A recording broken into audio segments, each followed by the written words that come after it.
অজস্র জন্ম ধরে আমি তোমার দিকে আসছি, কিন্তু পৌঁছতে পারছি না। তোমার দিকে আসতে আসতে আমার একটা দীর্ঘ জীবন ক্ষয় হয়ে যায় 5 পয়সার মোমবাতির মতো।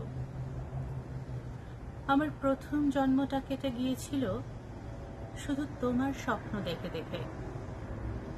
এক জন্ম আমি শুধু তোমার স্বপ্ন দেখেছি। আমার দুঃখ তোমার স্বপ্ন দেখার জন্য আমি মাত্র একটি জন্ম পেয়েছিলাম। আরেক জন্মে আমি ঘর ছেড়ে বেরিয়ে পড়েছিলাম তোমার উদ্দেশ্যে। পথে বেরিয়েই আমি পলিমাটির উপর আঁকা দেখি তোমার পায়ের দাগ। তার প্রতিটি রেখা আমাকে পাগল করে তোলে।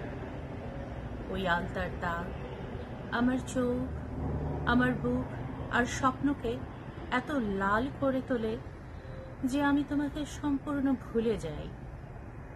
ওই রঙিন পায়ের দাগ প্রদক্ষিণ করতে করতে আমার ওই জন্মটা কেটে যায়।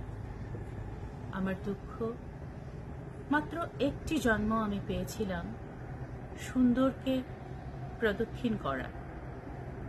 আরেক জন্মে তোমার কথা ভাবতেই আমার বুকের ভেতর থেকে সবচেয়ে দীর্ঘ আর কোমল আর ঠান্ডা নদীর মতো কি যেন প্রবাহিত হতে শুরু করে।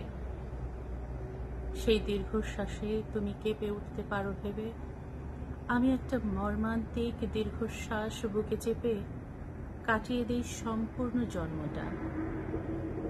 আমার দুঃখ, আমার কোমলতম দীর্ঘশ্বাসটি ছিল মাত্র এক জন্মের সমান দীর্ঘ।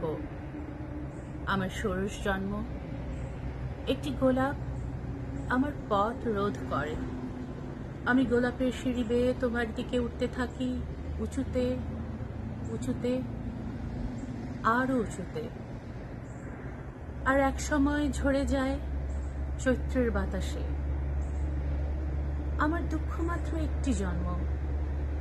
আমি গোলাপের পাপড়ি হয়ে তোমার উদ্দেশ্যে ছড়িয়ে পড়তে পেরেছিলাম।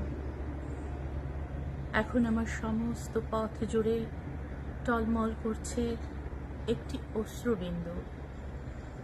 ওই অশ্রুবিন্দু পেরিয়ে এ জন্মে হয়তো আমি তোমার কাছে পৌঁছতে পারবো না। তাহলে আগামী জন্মগুলো আমি কার দিকে আসবো?